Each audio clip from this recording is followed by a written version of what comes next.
Hello, everyone. Lex Gray here. Welcome back to another Escabur Cornerstone episode. Before I continue, I want to correct myself on a reference made to Narf's name. Narf is something that Pinky said in Pinky and the Brain quite often. I was confusing it with something else said by a Thundercats character. Something similar, but not as blunt. Anyways, slight change in the visual here because I was having trouble with my original scene set up in OBS, so I had to resort and capture my entire other screen instead, with just things laid out. Anyways, you guys can, I'm assuming, still see it. Where we left off, we're back home. Narf's home. He's sleeping comfortably. And we're going to draw a card to see what happens the morning after. So let's type in next morning. And this happens next. There was no suggestion in my last video, no comments as of this recording, so I have to resort to tarot cards. This is, you guys saw it first, looks like a flying machine of sorts.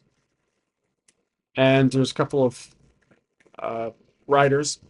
As I perceive this, someone's on top of the roof. Someone's up in the air above us, above Nar. Could be another assailant. I'm going to say yes. So, when Narf wakes up, or he wakes up to the noise. He hears noise on the roof. Now, how bad is the noise? Like, how loud is it? Let's figure this out with a D100 roll. I mean, the higher, the worse, the louder it is. And it is a 47. It is modest. He catches it. So this noise is just enough to wake him up. This is not a roll by any means. It's just it's not a action roll in the game's mechanics. It is the scale of how loud this noise is. It could be the wind, it could be a cat, it could be someone. But there's someone on top of his roof. Something made the noise. So that was this card here. Now, I'm wondering if we can use a card to detail what it is. So let's go back to my face and draw what it is. Yeah, as I assumed. There's a couple of, I mean, it's not really self-explanatory, but it looks like this individual is speaking to two people with weapons. One is kind of holding a weapon away, and the other one is almost aiming it at the individual. So that individual wearing red is representation Narf, which means it's going to be a couple of other assassins. There's going to be a lot of assassins going after Narf as they now know the Ember Stock. If it is the Ember Stock regime, if it is King Jenkins, which I'm pretty sure we detailed it is, they're going to be sending assassins throughout the city to try to kill Narf, to try to take out Stencil, basically cut them off the trail of where Laryen is. I think her name is Laryen. Let's go back to the master document. Laryen. Yeah, I was actually right the second time. So, okay. In parentheses, we have there is two assassins. They're pretty careless speak. Maybe.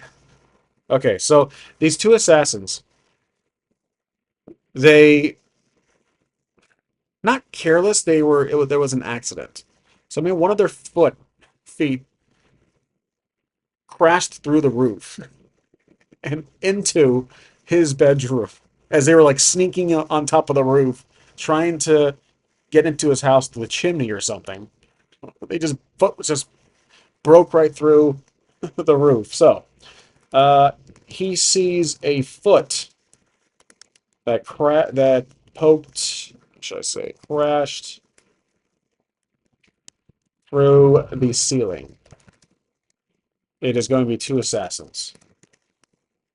So Narf readies his weapon and armor, and now the assassin takes his foot out, and you can hear a couple footsteps running to the other side of the house. So he follows the noise, and again, it's early morning. He's still kind of tired, but he's trying to wake himself up, and he's following the noise. So he follows the noise to the back. He sees through his window two assailants drop down in the shadows into the bushes in the back of the house. So two assassins drop to the back. And he is ready to fight. All right. Now, how to handle this? Narf? Well, here's the thing. If I'm not mistaken, do these assassins know that has been caught up in this? I think so. At this point, if there are assassins of Emberstock throughout the city, they got eyes everywhere. Okay? So they know Narf is part of this, but they probably haven't dared to go take Stencil out at the Forge, the Fury Forge Club. I've just been calling it the Forge, which is probably a better name actually at this point. Anyways, Narf is a target now, but he's not an easy target to take out. So let's draw a card to see what these guys do, these two assailants. Okay, so judging by this picture, it looks like we got a mess. Oh, you know what? Idiot. Okay, so yeah, if you see it, I missed it at first when I showed you guys, but there is that individual on the ground who's dead. Yeah, so again, these guys are not the most experienced or just bad luck. So one of the assailants who jumped down to the backyard of Narv's house, busted his leg, toppled over like an idiot. The other one is still there. Or maybe they are just trackers. They're probably just spying on him. I don't think they're actually meant to attack him yet. Maybe they are. Why didn't they do it at night? Maybe they had trouble finding his house. So, a couple of possibilities here. Based on that card, I think one of them is hurt. Okay. So fell on the ground from the fall, perhaps, or the roof. That makes sense. Okay. So Narf exits to the backyard, weapon drawn, which means, I'm sorry guys, I'm not showing you what I'm typing, which means we are preparing for combat. So one is hurt. We have two assassins. And let's see, assassin one, ass one, and his HP or his strikes will be, ass one will have 2 strikes. Ass 2 will have 1 strike because he's already hurt. Let's do this. 2 strike. Their to hit is, let's just say a 3. I don't think these guys are the most experienced. Let's keep that in mind. Whatever faction they are, actually, this should be a faction. So let's actually make a new faction here. This is going to be the faction that most likely will be the biggest roadblock or hurdle for Narf's arc. So the Emberstock, this is just a placeholder. So the Emberstock faction, again, placeholder. We'll figure out a name soon if he interrogates one. Location, most likely Castle Emberstock. They are chaotic evil, let's say, or no, actually, lawful evil probably works out, but they've been attacking so far, so probably chaotic. Evil, neutral, chaotic. Try to compare them to the arcane. Let's say chaotic evil for now. I'll put a question mark there. Size, don't know just yet. We'll learn more about them as the arc continues. Their goal, we don't know. I can assume it's in line with King Jenkins, but I don't want to make that assumption just yet. The leader is King Jenkins. No, maybe King Jenkins. Maybe. Specialties, they've been imbeciles at this moment, so we'll say Three Stooges. Defeated. They are not very skilled in stealth. That's obvious, because again, when we were at the house, at Larien's house, and looking for clues, recording an episode of Scooby Doo, that one guy just burst through the door. So again, they're amateurs. I couldn't just say that they are amateurs, not the most gifted, which could be a sign of something to come in the future in terms of if we ever go to Castle Emberstock. Hint, hint, hint, hint.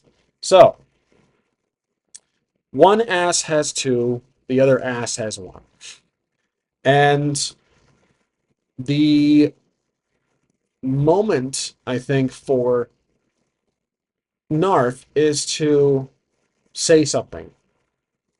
He says, "You blokes must be with that same bastard I killed earlier yesterday." And they don't respond. They can, but not yet. So let's make that assumption here. Narf says they must be related to past encounter. Okay, so uh, Ass 1 is going to take the first strike. They are just there to um, kill Narf. That's their mission. Take out any loose ends, as King Jenkins probably ordered them to. And we're now in combat. So, we'll just do a 2d6 roll and see how this goes. I will do using this app here. So the dice to the left is Narf. The dice to the right is is Ass 2. I'm sorry, Ass 1. Ass 1 has 2 strikes. He has his normal amount of strikes. But let's look at our character, see if we have anything that is helpful here. Danger sense, we can't be ambushed. We're not being ambushed. We are aware. Narf is aware of their presence. So this is just going to be a flat roll. There is nothing I see. I mean, he is great in melee, but it's more like an initiative roll, which I don't think is actually in the game per se. Could be wrong. Let's just do the roll anyways. Left is Narf, right is... Oh, okay, we go first. All right, good. So we're going to attack. Melee gives us an extra die. So now in this roll, we'll be... Whoops, sorry. I did not mean to roll it. I will not count that. It's the same roll anyways. So we're attacking with his typical short sword. We're not having any dual weapons. Brutal strike, can't use that. Shield sacrifice, that don't need it. So melee, this has a boon, and we're aiming for that target number of 3, which is right here. That's the to hit. That's basically the thicko for this character. All right, now we're rolling. We're choosing the highest roll of the 2. 4. That's a hit. So, okay, Ass 1 takes 1 strike. All right, then we jump over to them. Here's what I'm going to do. To combine both their attacks, even though one is on the ground hurt, I'm going to do it like Karen style, and there's multiple participants on the opposing side, or any side. I'm going to roll all their dice and choose the highest roll. So what we'll do is just roll 2d6 and choose the highest roll. Our to hit, I think, is usually 3. We do an armor save. I believe that's how it works. Our armor is 3. So we can do an armor save. That's the thing. In the game, let's talk about the game rules just for a second. Let me jump over to the. I'm gonna get the book here and read it off to you guys because there's something interesting about the game. You have an armor save roll, which means if they hit you, you get to roll an armor save. But why not just combine that as a flat number? So our character's armor is um, his armor is 3 plus. So the higher, the better, or the lower, the better. Let me pause the video for a second. Okay, so in the game, just so I'm doing this right, for most combat situations, you need to roll a 3 or higher, which I think that's what we gave them, to hit your target. Enemies do not have an armor save. The enemies need to hit will need a 3 to hit you. Basically, it is a Phaco. They need to hit that number to hit you. And the rabble rouser will lower or hide the numbers for special circumstances. Armor is a hero's first line of defense. Armor allows heroes to make an armor save after each strike they take. And again, we still have the hero die and we have karma points. Karma points I have, um, let's go to our character sheet, and I have 6 karma points, which is great. That's because of my born blessed inclination. That gives me 6 at a start. And hero die is 1, which you get to reroll even on a crit, a failed roll. So they have to roll or re-roll. I'm not sure if that roll was for the combat, but we're gonna re-roll, and they need 3 or higher to hit us. Then we can do an armor save. Okay, so the 5 is a hit. So we have 5. All right, I have to roll a 3 or higher. So I'm holding my hand up here for 5, and we're gonna roll a 3 or higher for armor save. 2. I'm spending 1 karma point to bump that up to 3, which means I avoid being hit. So that was a team roll against us. Now it's back to us. And again, we have to land on a 3 to hit them. So now using melee, I get to roll 2 dice and choose the best roll. So here we go. 3 or higher. 5. 5 is the value I'm taking, and I'm going to take out the assailant 2, ass 2, assassin 2. All right. Now he's going to try and intimidate this remaining assailant because he wants to interrogate them. It's pissing him off. Like, who are these guys? Why are they after him? Well, he probably knows, but he wants to interrogate them to learn more about them. Like, who are they exactly? Why are they after him? Where is Larien? Etc. All the usual details. Okay, so we just hurt them. Now the remaining assailant is going to attack us. And so we decrease the D6 count to 1, and they need to roll 3 or more to hit us. Here we go. 5. That's a hit. So we do a armor save, which is 3 or more. There we go. Okay, armor save. Now it's back to us. We're going to use our aspect intimidation to try and subdue this assailant. So rolling 2d6 to subdue him. Let me put this in the notes. Let's say, let's see, calendar, battle starts, attempt to subdue. All right, this is for the assailant 1. Here we go. We're rolling with a boon, essentially. And a target number will be 3, just normal. Because again, his morale is low, his comrade is gone, dead. 3 or more. There it is. Critical. It's not combat. It's in combat, but it's not a attack. So I can't ace. I can't explode the die. Successful. So we subdue him. Success. And the combat round is over. Okay, so he ties him up. Narf ties up Assassin brings him inside. Ties to chair. Okay, now, this is our chance to ask questions. So, will the assassin talk? Probably not. Let's roll to see. Let's ask the Oracle.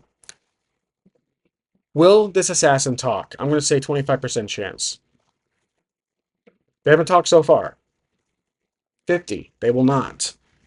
This will take a lot of effort. So, the assassin will not talk. 50 is right in the middle of the road between 25 and 25 and higher. It's a standard no. So he probably can be broken. With Narf's size and stature and experience, he probably can break him. I break you. So what he'll do is use his weapon, sit in front of him, and pressure on his neck to force him to speak. This will be intimidation. We're rolling on 2d6 because of his aspect. And that's it. Target number will be higher, though. We'll be doing 5 now, because again, this assassin... Or let's do 4 because of 3 from earlier. I might have mixed up the concept of the roll earlier. So I was subduing him with physical force. I should have said that. That's what I meant from earlier. Now we're talking. So this will be a 5. So we need to roll a 5 or higher with the boon even. Okay, the 6 is successful. All right, so we are able to persuade him. All right. He does talk, and he says the following. Not a lot. He just says the following. I just draw the card. You guys will be the first ones to see it. Oh, gathering place. There are more of them. Okay, so he says, now, I forgot to ask the question. Narf, first and foremost, he asks, where's Laryen? Tell me, you bastard. He says this. Sword, oh gosh. Okay, so yeah, Laryen could actually be the shield in this picture. She is probably dead. Killed. Maybe. Could be lying. The assassin says she's dead. You're too late. You cannot stop us. And I don't think he believes him.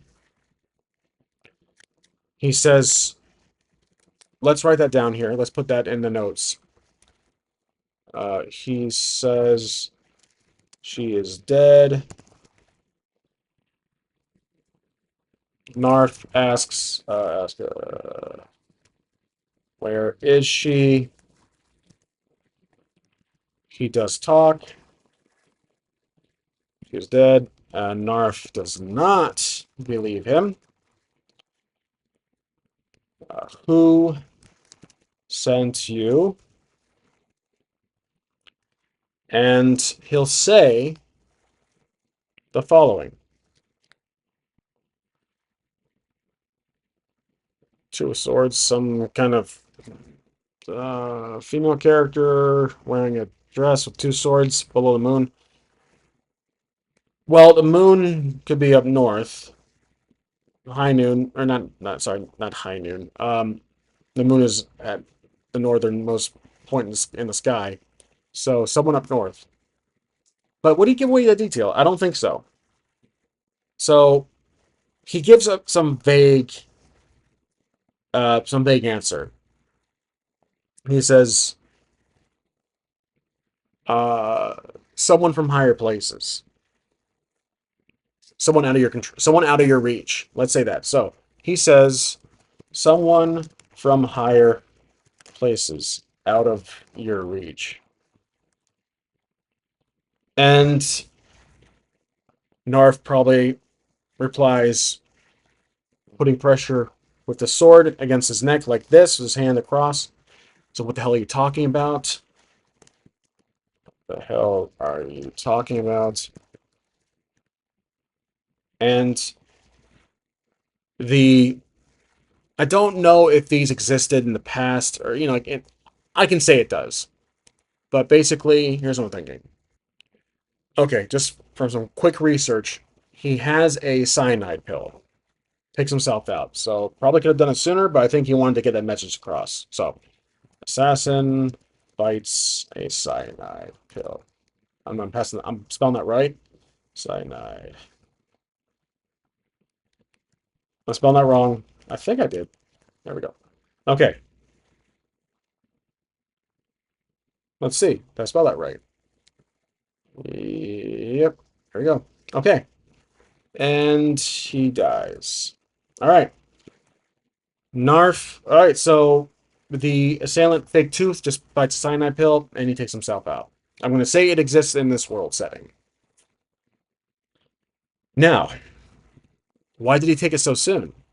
Or why did he take it after talking for a few moments? Because I just, yeah, that's my fault. But maybe he wanted to get that message across, saying someone from a higher place is out of your reach. And many assassins thought he probably could break free, but it wasn't possible. The rope, there's a perfect Boy Scout tie, basically, and a Boy Scout knot. So, that concludes that scene. Narf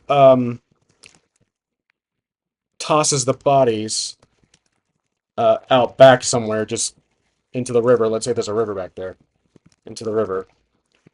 Okay, so Narf goes back to the forge, and let's make sure.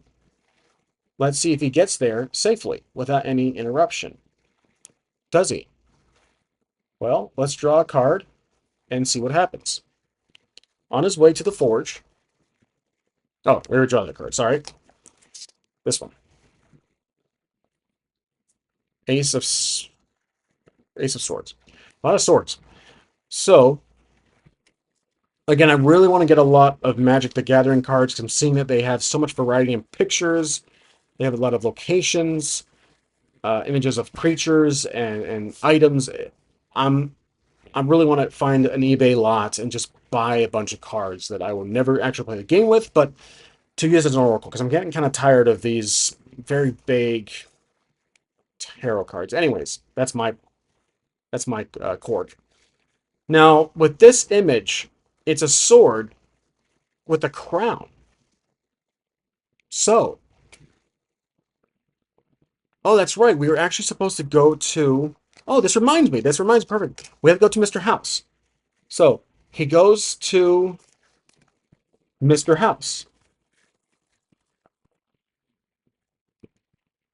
and Mr. House's manor, maybe if he's a wealthy individual. So let's do that. Okay. So before, I believe that was a plan. Let's retrace our steps here. So let's see. Forge. This a bar offers him to stay at the forge. Ways the owner. Owner allows. I'm sorry, guys. I keep forgetting. There we go. Uh, they rest up. Plan to meet in the morning at the forge. Okay, let's. I'm gonna hack the story. Plan to meet around noon, or actually go back to the forge to get stencil, then go to Mr. House. Yes, we'll do that. All right, so forge. Narf meets up with Stencil. He's fine. He's safe. I'm not going to say anything happened to him. Then they plan to make their way to Mr. House's manor. Let's make sure I'm spelling his name right. Okay. They go there, and there is going to be obviously a few kind of security detail walking the house. He's a very high-profile individual, so while Narf is his personal bodyguard, when he leaves the manor, he probably only leaves to conduct business. Doesn't leave much. Maybe he's a high-profile individual. He has been targeted before, possible assassination attempts, and again, Narf takes a certain shift part of the day, or maybe he's requested for certain moments.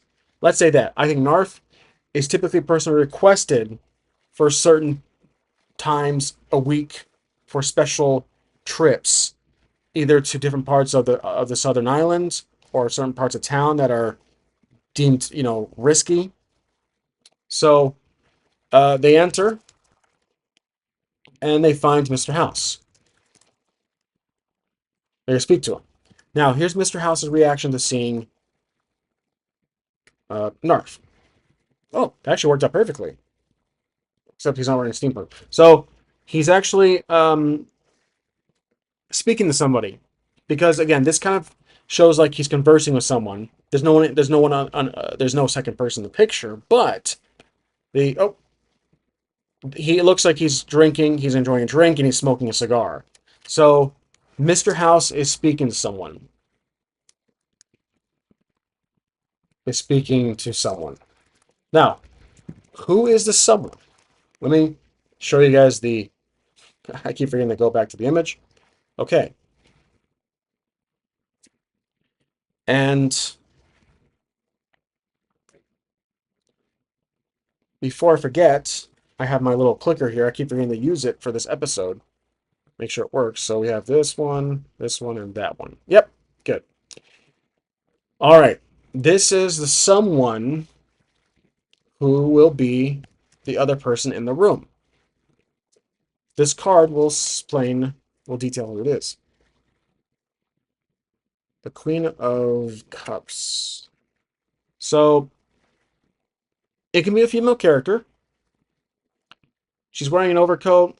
Looks like she's in kind of Zeppelin type of steampunk Zeppelin design. So she's someone from the main office or someone from the government. Let's say she's someone from the government. And so I will go back to the main screen here and let's build her character up. Okay. So it is a female character from government. And basically, we knock on the door. Mr. House says, enter. And then Narf enters with Stencil. Now, Stencil, remember, he works the government too, which I have to remember to keep that in there. So technically works for the government. Works for the city, I should say. Not the government, the city. Even though it kind of is a government body. Or anyways, city. From the city's staff. And they're talking. Now, what are they talking about? Maybe Narf catches a few details of the conversation. Another female character. This one is walking. Maybe it's a personal conversation. Maybe it's just a casual conversation about her travels. She probably went somewhere or came on her way back. Oh, she is talking about. Oh, okay. You guys might like this. So she is talking about her travels back from Emberstock. Does she work for Emberstock? Or is she from Emberstock? This could be a potential clue. So 50-50. She either is from the city of Cornerstone or the castle of Emberstock. 50% chance she's from Emberstock. 50 or lower, it's Emberstock. She is from Emberstock. All right, right on the money. That was like absolutely perfect. Okay, she is from Emberstock. Bum, bum, bum. All right, I'm going to leave the episode there as kind of a cliffhanger, but yeah. So Narf enters. He's welcome to enter. I think. I mean, Mr. House probably should be more cautious, but I think he entrusts his security detail to allow whoever's allowed to enter, welcome. Basically, if that makes sense. Basically, um, Mr. House trusts his security detail to let only approved individuals to enter, and obviously Narf is an employee of his, and Stencil is a companion at this point. Probably don't have to worry about that detail, like this very specific possibility that maybe Stencil should have been left outside. We can say that. So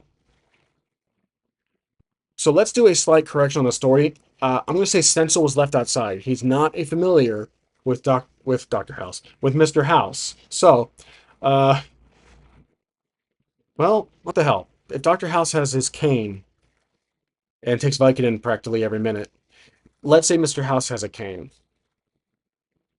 uses a cane. Okay, Michael Caine. And so they're outside Mr. Manor. The Stencil, it waits outside, not allowed in. Only Narf permitted to enter. Obviously, his security detail is surrounding the manor, but so is this lady from Emberstock. So she's going to be a hopefully prominent character in the next episode. So this was a pretty revealing episode. We had one encounter. We had a short little travel to, for the first time, Mr. House's manor. And we just learned a potential twist here that there is this character from Emberstock. She could be anybody. I think either between episodes I will make this character, or we might make her character at the first moment of the next episode. So that's it for today. Thanks for watching. I'll see you guys next time.